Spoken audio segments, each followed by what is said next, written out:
Thank you for joining us. I'm Lauren Scafidi. We start with breaking news. Boulder County officials say they've now identified 15 victims of Sunday's attack on Pearl Street. That's up from 12 victims they reported earlier this week. The Boulder County District Attorney's Office says they've learned a 25-year-old was also a victim, along with a dog. The people hurt is now at 8 women and 7 men, ages 25 to 88. Also, 3 of the 15 victims are still in the hospital. We're working to learn more about their conditions. We know 2 of them, an older couple, had severe burns. The suspect is back in state court tomorrow. He has his first appearance on the federal charges on Friday.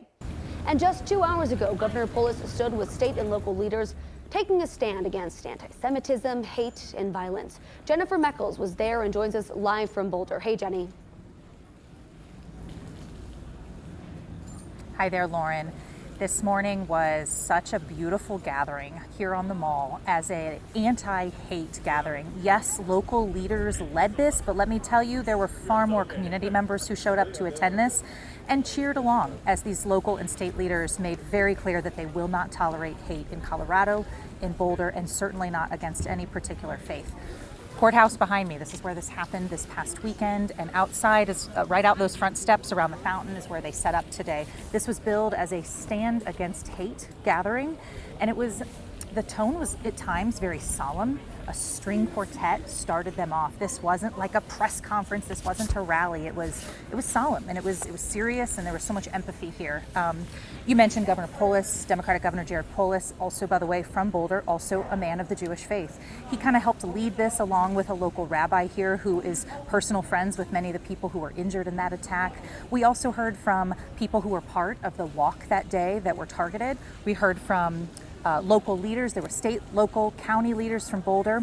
One of the gentlemen that spoke today was on that walk on Sunday. He goes frequently, and he described not just what it felt like to be there and to survive that, but this idea of community. It's not just people of the Jewish faith who are on this walk every day. Take a listen to Ed Victor, who is a member of this Run for Our Lives group.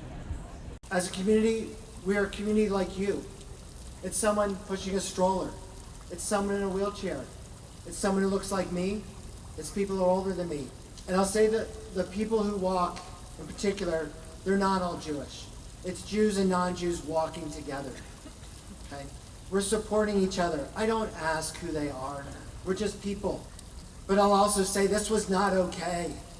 It really, really was not okay. So speaking today, and honestly, one of the people who drew the most cheers as he spoke was a local imam speaking on behalf of the Muslim community.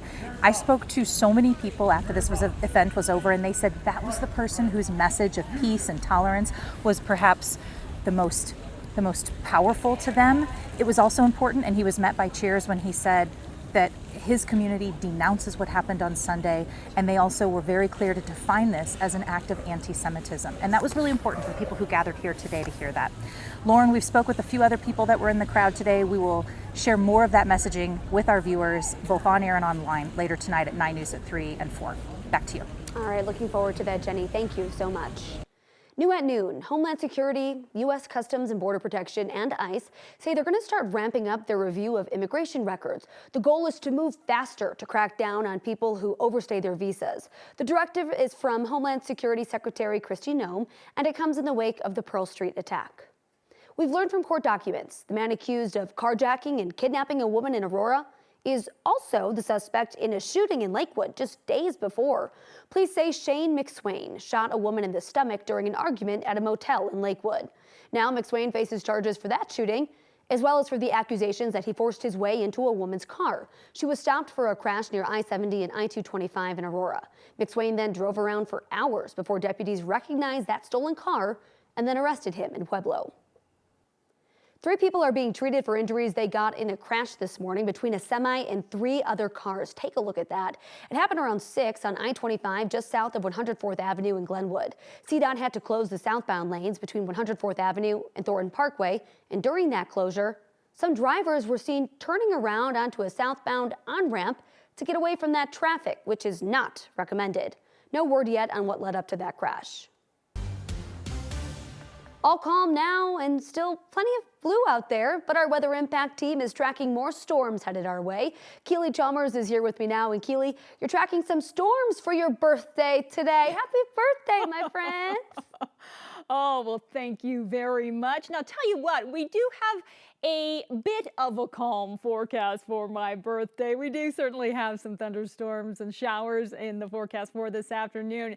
The severe weather, we're talking about the large hail, the damaging winds, not really in the forecast until tomorrow and then again on Friday. So let's take you outside where we've got partly sunny skies right now. So a little bit of sunshine, certainly those clouds sticking around throughout the day. Temperatures right around 60 degrees. So 58 in Centennial. We're at 60 degrees in Central Park, 62 at DIA, and 63 degrees outside the 9 News studios right now. Live radar again tracking that moisture and those storms starting to push in from the southwest. All the result of a storm that is spinning to the southwest of us. It's a closed low, so it's slow moving, but it is rotating that moisture into our area, and we're going to gradually see that moisture move southwest to the northeast across the state this afternoon. Taking a look at your hour-by-hour forecast, we're going to make it up to 69 degrees by 3 o'clock. We'll probably make it around our high 70, 71 around then too. We've got increasing clouds. We do have the showers starting at 5 o'clock with some thunderstorm activity moving in at 6 o'clock. So